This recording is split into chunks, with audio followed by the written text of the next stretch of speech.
Good morning students. आज हम बात करेंगे एटमॉस्फेयर की और इसका हम परिचय देखेंगे और संगठन देखेंगे। वायुमंडल का इंट्रोडक्शन और कंपोजिशन हम देखेंगे। ये हमारा इस सीरीज़ का पहला वीडियो है। अगले वीडियो में हम देखेंगे वायुमंडल की संरचना, कौन कौन से विभिन्न परतें वायुमंडल में पाई जाती हैं उसको हम देखेंगे। तो स्टार्ट करते हैं वायुमंडल के परिचय के साथ में। तो सबसे पहले आता है वायुमंडल की परिभाषा क्या है। तो पृथ्वी के चारों ओर फैले हुए धूलकण और गैसों का आवरण है वायुमंडल। पृथ्वी के चारों ओर फैले हुए धूलकण और गैसों का आवरण जो है उसको हम कहते हैं वायुमंडल। और ये जो वायुमंडल है ये पृथ्वी के गुरुत्वाकर्षण बल के साथ इससे जुड़ा हुआ है। मतलब पृथ्वी के चारों तरफ जो गैसें पाई जाती हैं और जो धूलकण पाए जाते हैं उनको रोके हुए कौन है? पृथ्वी का गुरुत्वाकर्षण बल। वास्तव में पृथ्वी का जो वायुमंडल है उसके कारण ही जो पृथ्वी पर जीवों का आधार पाया जाता है। तो ये एक विशिष्टता प्रदान करता है हमारे ग्रह को, पृथ्वी को, पूरे सौर मंडल में। और यहाँ का जो वायुमंडल है वो जीवन के लिए सर्वाधिक उपयुक्त है। यही कारण है कि वायुमंडल की संरचना और संगठन के बारे में हमें जानकारी होनी चाहिए। अब वायुमंडल का संगठन देखोगे तो उसमें गैसें पाई जाती हैं, जलवाष्प मिलती है और धूलकण आपको वहाँ पे देखने को मिलते हैं। वायुमंडल के बहुत सारे कैरेक्टर्स जैसे तापमान और दाब में स्थान और समय के साथ में परिवर्तन होता है, लेकिन जब इसके संगठन या कंपोजिशन की बात करेंगे तो प्रति इकाई आयतन में विद्यमान गैसों के सापेक्ष अनुपात में स्थिरता देखने को मिलती है। मतलब किसी भी जगह पे आप गैसों का आयतन लोगे, प्रति इकाई आयतन लोगे तो वहाँ पर विभिन्न गैसों का जो अनुपात है वो समान पाया जाएगा। साथ ही वायुमंडल के गैसीय घटकों में ऊर्ध्वाधर भिन्नता अधिक देखने को मिलती है और क्षैतिज भिन्नता कम देखने को मिलती है। ठीक है, मतलब यदि वायुमंडल में आप ऊंचाई पे जाओगे तो आपको अनुपात में परिवर्तन देखने को मिल सकता है, लेकिन यदि आप क्षैतिज गति करोगे तो ये अनुपात लगभग समान देखने को मिलता है। अब प्रमुख गैसें कौन कौन सी हैं? देखिए, वायुमंडल का जो गैसीय संगठन है उसमें 99% भाग केवल नाइट्रोजन और ऑक्सीजन का है। नाइट्रोजन और ऑक्सीजन का है और जो रिमेनिंग 1% भाग है उसमें ऑर्गन और इसके अलावा सूक्ष्म मात्रा में जैसे कार्बन डाइऑक्साइड पाई जाती है, मीथेन, हीलियम, क्रिप्टॉन आदि गैसें जो प्रमुखतया निष्क्रिय गैसें हैं वो देखने को मिलती हैं। जैसे क्रिप्टॉन और जीनॉन, क्रिप्टॉन इसमें एक निष्क्रिय गैस है। तो अब वायुमंडल की गैसीय संरचना को आप देखोगे तो दो प्रकार के गैसों से ये निर्मित हुई है। कौन कौन सी गैसें? पहला है स्थिर या स्थायी गैसें। ठीक है, स्थिर या स्थायी गैसें। तो स्थिर या स्थायी गैसें कौन सी हैं? वायुमंडल में इन गैसों का जो प्रतिशत है वो सदैव स्थिर रहता है, इसीलिए इनको कांस्टेंट गैसेस भी कहते हैं। केवल 80 किलोमीटर की ऊंचाई तक निचले वायुमंडल में ही इन गैसों का प्रतिशत स्थिर बना रहता है। इसके बाद में जो वायुमंडल है वो विरल हो जाता है, तो वहाँ पर जो अनुपात है वो भी बदल जाता है। तो 80 किलोमीटर की ऊंचाई तक ये जो गैसें हैं ये आपको मिलती हैं और मुख्यतः इसमें आपको मिलेगी ऑक्सीजन, नाइट्रोजन और ऑर्गन। ये हैं आपकी स्थिर गैसें या स्थायी गैसें, मतलब जिनका अनुपात हमेशा समान रहता है। दूसरी जो है वो आपकी वेरिएबल गैसेज हैं, अस्थिर गैसें हैं या परिवर्तनशील गैसें हैं। चूँकि इनका निर्माण और विनाश निरंतर होता रहता है इसलिए इनका जो अनुपात है वो बदलता रहता है। जैसे जलवाष्प आप देखोगे तो जो इक्वेटोरियल रीजन है, 0 डिग्री अक्षांश के आसपास वाले क्षेत्र हैं, या आप कहो तो जो कर्क रेखा और मकर रेखा के मध्य का क्षेत्र है वहाँ पर जलवाष्प की मात्रा सर्वाधिक पाई जाती है। लगभग 4% मात्रा इसकी मिलती है। लेकिन जैसे जैसे आप ऊपर जाओगे, उच्च अक्षांशों की तरफ जाओगे, जैसे ध्रुवों के आसपास जाओगे, तो वहाँ पर लगभग 1% या उससे भी कम मात्रा आपको इसकी मिलेगी। तो ये एक प्रकार से परिवर्तनशील गैस है। इसी प्रकार से कार्बन डाइऑक्साइड है। तो जब औद्योगिक क्रांति स्टार्ट हुई 18वीं शताब्दी में, तो उससे पहले कार्बन डाइऑक्साइड का जो कॉन्सेंट्रेशन था वातावरण में बहुत कम था, लेकिन चूँकि औद्योगिक प्रतिष्ठानों द्वारा जब ये अपना विनिर्माण किया जाता है या औद्योगिक गतिविधियां संचालित की जाती हैं तो कार्बन डाइऑक्साइड की मात्रा में निरंतर वृद्धि हुई है। इसी प्रकार से ozone, hydrogen, helium, neon, xenon, krypton, methane, ये सारी गैसें हैं, ये वायुमंडल में बदलती, इनका जो अनुपात है वायुमंडल में थोड़ा बहुत कम ज़्यादा होता रहता है। क्यों होता रहता है? क्योंकि इनका निर्माण और विनाश निरंतर होता रहता है। अब आप एग्जैक्टली परसेंटेज बाय वॉल्यूम देखोगे तो वातावरण में सर्वाधिक मात्रा में पाई जाती है नाइट्रोजन 78.08%, ऑक्सीजन मिलती है 20.94%, ऑर्गन है 0.934%, इसके अलावा कार्बन डाइऑक्साइड है, neon, helium, methane, krypton, xenon, nitrous oxide, hydrogen और जीनोन। तो ये मैंने बताया आपको कि इस अनुपात में वातावरण में ये गैसें देखने को मिलती हैं। तो इनिशियल जो 4 गैसेज हैं इनके बारे में आपको पता होना चाहिए, नाइट्रोजन, ऑक्सीजन, आर्गन और कार्बन डाइऑक्साइड।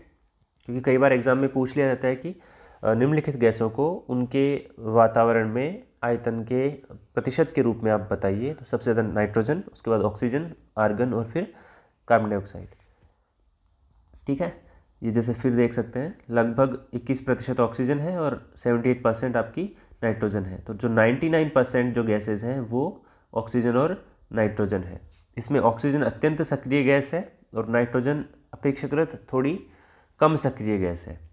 इसके अलावा 1% में आर्गन, कार्बन डाइऑक्साइड और अन्य प्रमुख गैसें जो मैंने आपको बताया ये देखने को आपको मिलती हैं। अब हम क्या करेंगे, अब हम प्रत्येक गैस के बारे में थोड़ा थोड़ा पढ़ेंगे। तो सबसे पहले आता है नाइट्रोजन। देखिए, नाइट्रोजन जो है सर्वाधिक मात्रा में पाई जाती है, लेकिन यह बहुत ज़्यादा सक्रिय गैस नहीं है। ठीक है, इसलिए यह पदार्थों के साथ मिलकर नए रासायनिक यौगिकों का निर्माण नहीं करती है। इसके बाद में देखोगे आप, नाइट्रोजन जीवमंडल में जो जैविक चक्र है उसके संचालन के लिए एक आवश्यक प्रमुख गैस है, प्रमुख तत्व है, अनिवार्य तत्व है। यह अमीनो एसिड्स का निर्माण करता है और अमीनो एसिड्स जो है आगे चलकर प्रोटीन का निर्माण करते हैं। तो ये जीवधारियों के लिए अनिवार्य आवश्यकता है। ध्यान रखने की बात है कि जो वायुमंडलीय नाइट्रोजन है वो नाइट्रोजन चक्र को भी इनपुट देता है, मतलब उसके लिए उसको चालू रखने का काम ये करता है। यद्यपि नाइट्रोजन वायुमंडलीय गैसों में सर्वाधिक मात्रा में पाई जाती है, लेकिन जो जीव हैं वो इसे प्रत्यक्ष रूप से ग्रहण नहीं कर सकते। हम डायरेक्टली नाइट्रोजन को यूज़ नहीं कर सकते हैं, वायुमंडलीय नाइट्रोजन को यूज़ नहीं कर सकते हैं।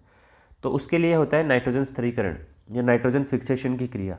नाइट्रोजन फिक्सेशन में क्या होता है कि कुछ बैक्टीरिया जैसे राइजोबियम, जो आपके फलीदार पौधे हैं, जो लेग्यूम्स हैं, उनकी जड़ों में जो पाए जाते हैं, ये जो बैक्टीरिया हैं ये क्या करते हैं, ये वायुमंडलीय नाइट्रोजन को उपयोग करते हैं और उससे उसको ये क्या करते हैं, उसको नाइट्रेट में बदल देते हैं। तो नाइट्रेट में बदलने के बाद क्या जो वनस्पति है या पेड़ पौधे हैं ये क्या करते हैं, जो नाइट्रेट है इसको ग्रहण करते हैं। ठीक है, तो कहने का मतलब यह है कि प्रत्यक्ष, चूंकि पादप और जंतु प्रत्यक्ष रूप से नाइट्रोजन को ग्रहण नहीं कर सकते, इसके लिए नाइट्रोजन स्थिरीकरण की क्रिया होती है, नाइट्रोजन फिक्सेशन होता है। उसमें राइजोबियम जो है वायुमंडलीय नाइट्रोजन को ग्रहण करके उसको नाइट्रेट में बदल देता है और उसको पादप यूज कर सकते हैं और बाद में उन्हीं पादपों का जंतुओं द्वारा उपभोग किया जाता है और ये जो पूरा चक्र है वो चलता रहता है। इसको बाद में जब हम चक्र पढ़ेंगे, नाइट्रोजन चक्र जब पढ़ेंगे तो उसको देखेंगे कि किस प्रकार से ये जो नाइट्रोजन स्थिरीकरण की क्रिया होती है वो संपादित होती है। अब अगली गैस है आपकी ऑक्सीजन, जिसको जीवनदायिनी गैस भी कहा जाता है और वायुमंडल की सर्वाधिक महत्वपूर्ण गैसों में से एक है। पृथ्वी पर जीवन को बनाए रखने के लिए अत्यंत आवश्यक है। ऑक्सीजन का उपयोग मानव सहित सभी जंतुओं द्वारा श्वसन और जो दहन है, मतलब किसी भी चीज़ को जलने के लिए ऑक्सीजन की उपस्थिति अनिवार्य है, तो ये इसकी आवश्यकता है।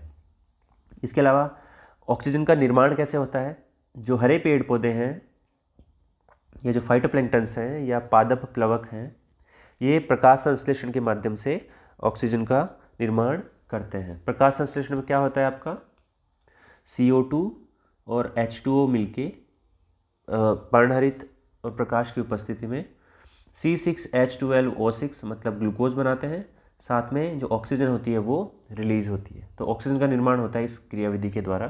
ठीक है, इसके अलावा विभिन्न खनिज ऑक्साइडों के अपचयन के द्वारा भी कुछ मात्रा में ऑक्सीजन का निर्माण होता है। जो मिनरल ऑक्साइड्स हैं उनका जब रिडक्शन होता है तो भी ऑक्सीजन का निर्माण होता है। रासायनिक दृष्टि से अत्यंत सक्रिय होती है, इसलिए जैवमंडल के अधिकांश तत्वों के साथ आसानी से ये रिएक्ट कर लेती है, आसानी से अभिक्रिया कर लेती है। ऑक्सीजन के बाद में आप देखोगे ऑर्गन। ऑर्गन एक अक्रिय गैस है, इनेक्टिव गैस है।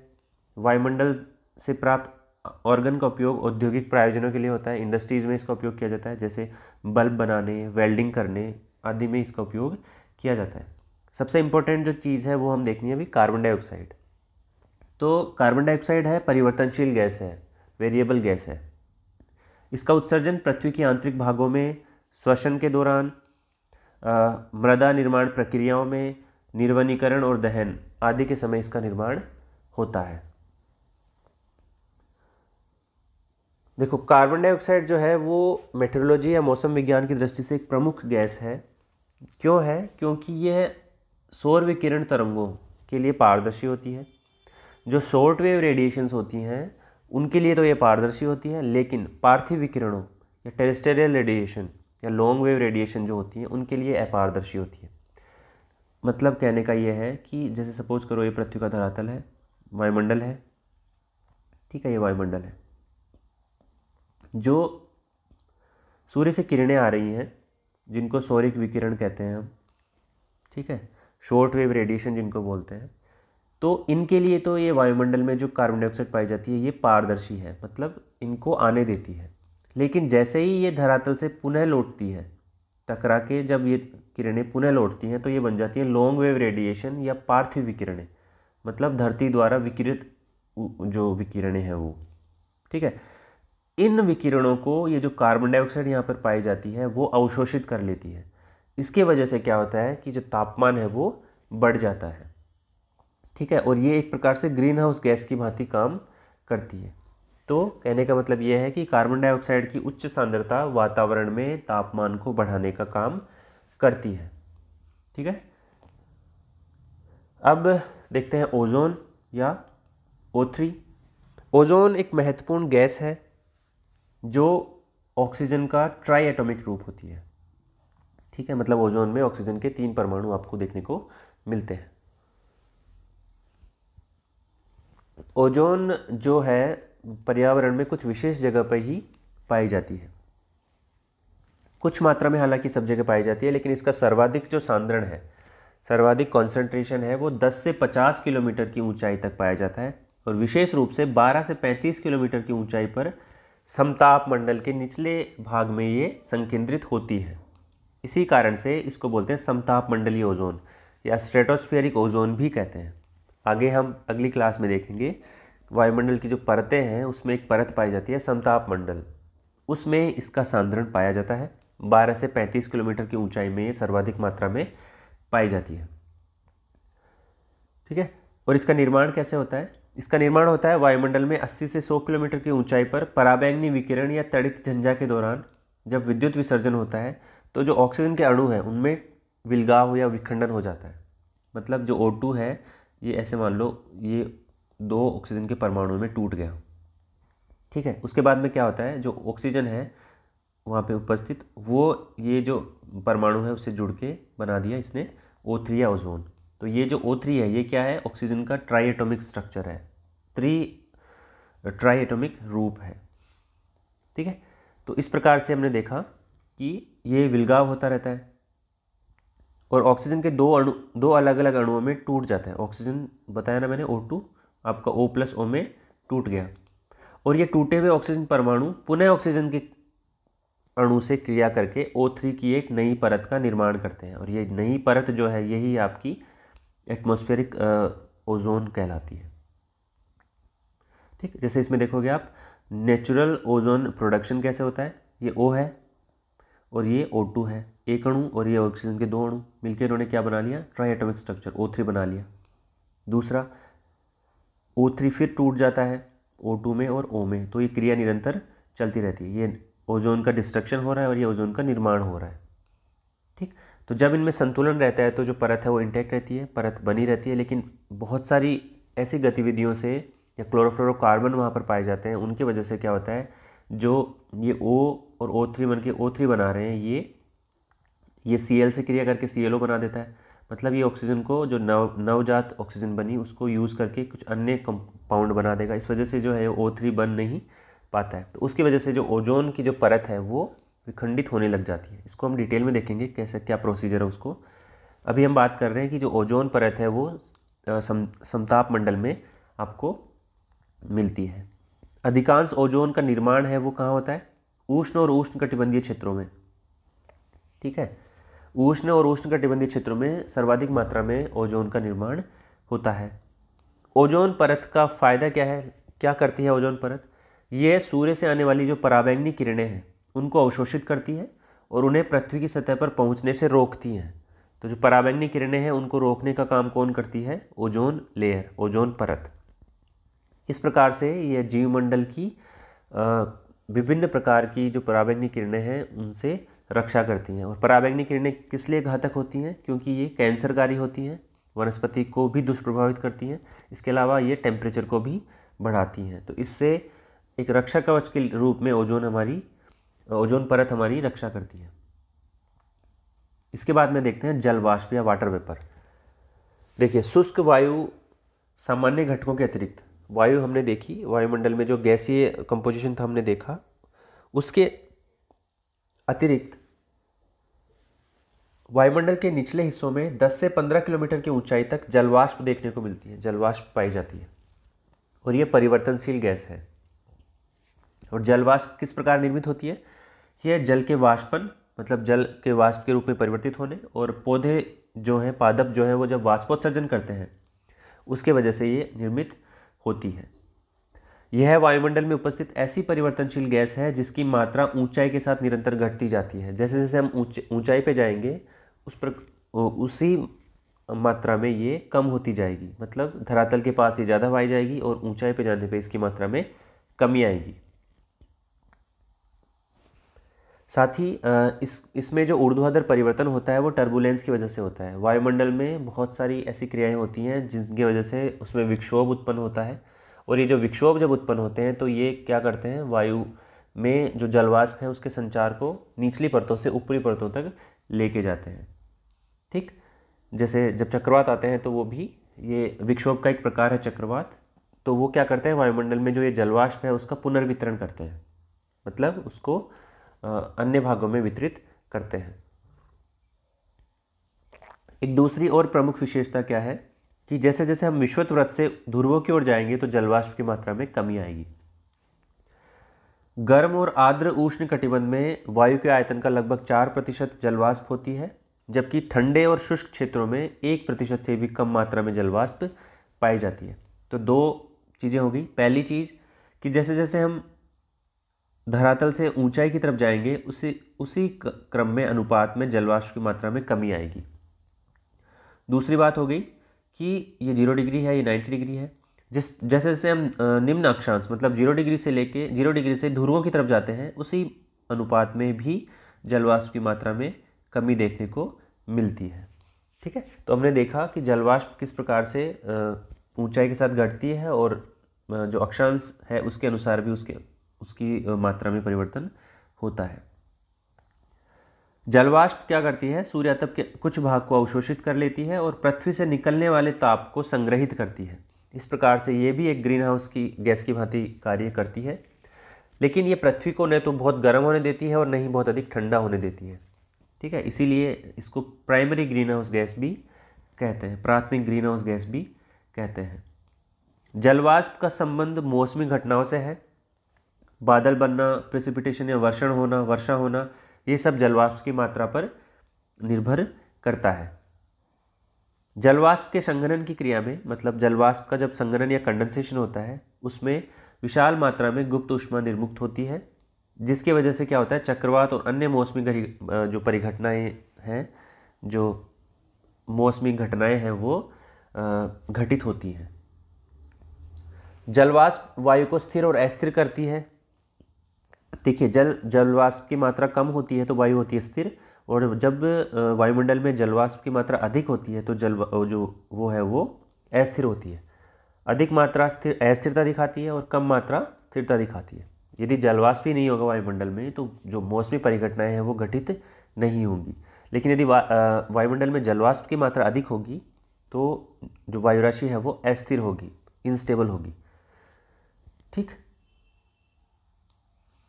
स्टेबल और अनस्टेबल होने का जो कारण है वो है जलवाष्प।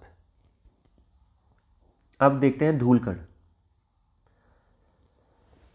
वायुमंडल में छोटे छोटे निलंबित ठोस कणों को धारण करने की क्षमता होती है, इनको कहते हैं धूलकण। धूलकण प्रमुखतया जो वायुमंडल का निचला सतह है वहाँ पर उपस्थित होते हैं, और जो संवहनीय वायु है, संवहनीय वायु प्रवाह है, उसके द्वारा ये विभिन्न ऊंचाइयों तक पहुँच जाते हैं। उपोष्ण और शीतोष्ण प्रदेशों में शुष्क वायु के कारण धूलकणों का अधिक जमाव देखने को मिलता है। जहाँ पर वायु शुष्क होती है वहाँ पर धूलकण अधिक मात्रा में पाए जाते हैं। धूलकणों के अंतर्गत गैसों और जलवाष्प को छोड़कर वायु में उपस्थित सभी ठोस कणों को सम्मिलित करते हैं, जिसमें सागरीय नमक हो गया, महीन मिट्टी हो गई, धुएं की कालिमा हो गई, राख हो गया, पोलन या पराग हो गए जो आपके फूलों से निकलते हैं, धूल हो गए। इसके अलावा जो अन्य ग्रह हैं या जो अन्य टेरेस्ट्रियल एलिमेंट्स हैं उनके टूटे हुए कण और अदर स्रोतों से प्राप्त कण इसमें सम्मिलित हैं। तो धूलकण जो है वो क्या काम आते हैं? धूलकण होते हैं आपके आर्द्रताग्राही नाभिक या हाइग्रोस्कोपिक न्यूक्लियाई। इसका मतलब यह है कि देखो, जब संघनन होता है, जलवाष्प का संघनन होता है, तो जब बादल बनते हैं तो क्या होता है कि जो धूलकण है वो उसके चारों तरफ वो एकत्रित होते हैं। ठीक है, तो ये जो सबसे इसका जो जिसके चारों तरफ ये संघनित होते हैं वो होना चाहिए एक आर्द्रताग्राही नाभिक। तो जो धूलकण है वो एक प्रमुख हाइग्रोस्कोपिक न्यूक्लियाई की भांति काम करते हैं। ठीक है, धरातल के निकट जलवाष्प के छोटे छोटे धूलकणों के ऊपर संघनित होने से कोहरे का निर्माण होता है, कोहरा बनता है। ठीक है, और अधिक मात्रा में जब हो जाता है तो ये वायुमंडल की विजिबिलिटी या जो उसकी पारदर्शिता है उसको कम कर देता है, मतलब हम आर पार नहीं देख सकते। तो ये सब चीज़ें जो होती हैं, जितने भी ये वायुमंडलीय जो मौसमी परिवर्तन होते हैं, ये क्यों होते हैं? ये धूलकणों की उपस्थिति के कारण होते हैं। इसके अलावा एक प्रमुख जो करेक्टर है वो ये है कि जो आकाश का नीला रंग दिखाई देता है, वो क्यों दिखाई देता है? वो दिखाई देता है धूलकणों द्वारा प्रकाश के प्रकीर्णन या स्कैटरिंग की वजह से। ये पूछा जाता है एग्जाम में कि आकाश का रंग नीला क्यों दिखाई देता है? वो दिखाई देता है आपका धूलकणों द्वारा प्रकाश के प्रकीर्णन के कारण। इसके अलावा धूलकण क्या करते हैं? सूर्योदय और सूर्यास्त के समय आकाश में लाल और नारंगी रंग की छटाओं का निर्माण करते हैं। सूर्योदय और सूर्यास्त के समय आकाश में इस प्रकार छाई लालिमा को उषा काल कहते हैं और गोधूली बेला ट्विलाइट कहते हैं। ठीक है, तो ये इनका निर्माण क्यों होता है? क्योंकि वातावरण में धूलकणों की उपस्थिति होती है। ठीक है, इसके बाद हम देखते हैं कि वायुमंडल का जो संगठन है वो परिवर्तित क्यों हो रहा है। वायुमंडल का जो कंपोजिशन है या वायुमंडल में जो विभिन्न गैसों का अनुपात पाया जाता है वो क्यों हो रहा है। तो आप देखोगे कि औद्योगिक क्रांति जब हुई, आपका जो 18वीं शताब्दी मतलब 1760 के आसपास इंडस्ट्रियल रिवॉल्यूशन का प्रारंभ होता है, जिसको फर्स्ट इंडस्ट्रियल रिवॉल्यूशन या प्रथम औद्योगिक क्रांति भी कहते हैं। इसमें क्या हुआ था आपका कि जो मैन्युफैक्चरिंग प्रोसेस है, विनिर्माण का जो तरीका है, उसमें ट्रांजिशन हुआ था। पहले जो उत्पादन होता था वो मशीनों से नहीं होता था, बट इंडस्ट्रियल रिवॉल्यूशन के आने के बाद में मशीनी युग आया और उत्पादन की क्रिया बढ़ी। ठीक, और उस टाइम पे ऊर्जा संसाधन के रूप में कोयले का प्रयोग मुख्यतया किया गया। तो उसके वजह से क्या हुआ कि वायुमंडल में बहुत सारी ऐसी गैसें थी जिनमें अवांछनीय परिवर्तन हुआ, मतलब जो हमारे लिए थोड़ा सा अवांछनीय था या नॉन डिज़ायरेबल था। तो अब देखोगे कि औद्योगिक क्रांति के पश्चात मानवीय गतिविधियों के कारण पृथ्वी के पर्यावरण में कई परिवर्तन हुए हैं। जब मानवीय अथवा प्राकृतिक कारणों से गैसों की निश्चित मात्रा और अनुपात में अवांछनीय परिवर्तन हो जाता है या वायु में गैसों के अतिरिक्त कुछ अन्य विषाक्त गैसें या कणिकीय पदार्थ पार्टिकुलेट मैटर मिल जाते हैं, तो इसके संगठन में परिवर्तन होता है। तो 1760 के बाद में बहुत सारे ऐसे अवांछनीय तत्व वायुमंडल में मिले, जिसके वजह से वायुमंडल का संगठन परिवर्तित हुआ। कौन कौन से थे वो तत्व? कार्बन डाइऑक्साइड जैसे है, नाइट्रस ऑक्साइड है, या वाष्पशील कार्बनिक यौगिक है। ठीक है, ठोस पदार्थ मिले, सल्फर डाइऑक्साइड, विषाक्त धातु बहुत सारे जैसे सीसा हो गया, पारा हो गया, ये सब वायुमंडल के संगठन में आए और इसके वजह से जो है वायुमंडल का संगठन परिवर्तित हुआ। ठीक है, तो विशेषकर जो परिवर्तनशील गैसें हैं उनके अनुपात में वृद्धि हुई, जैसे CO2 हो गया, मीथेन हो गया, ओजोन हो गया। ठीक है, इनके अनुपात में वातावरण में वृद्धि देखने को मिलती है। तो ये देखा हमने कि किस प्रकार से संगठन में परिवर्तन हुआ है। जो मेन टॉपिक है इस सेक्शन का वो है वायुमंडल की संरचना, एटमॉस्फेरिक स्ट्रक्चर, मतलब वायुमंडल का जो किस प्रकार से वो बना है, कौन कौन से परतें वायुमंडल में पाई जाती हैं, उनको हम देखेंगे अगली क्लास में। और उसका वर्गीकरण करेंगे हम तापमान के आधार पर और रासायनिक विशेषताओं के आधार पर। तो आज के लिए इतना ही, अगली क्लास में फिर मिलते हैं। Thank you.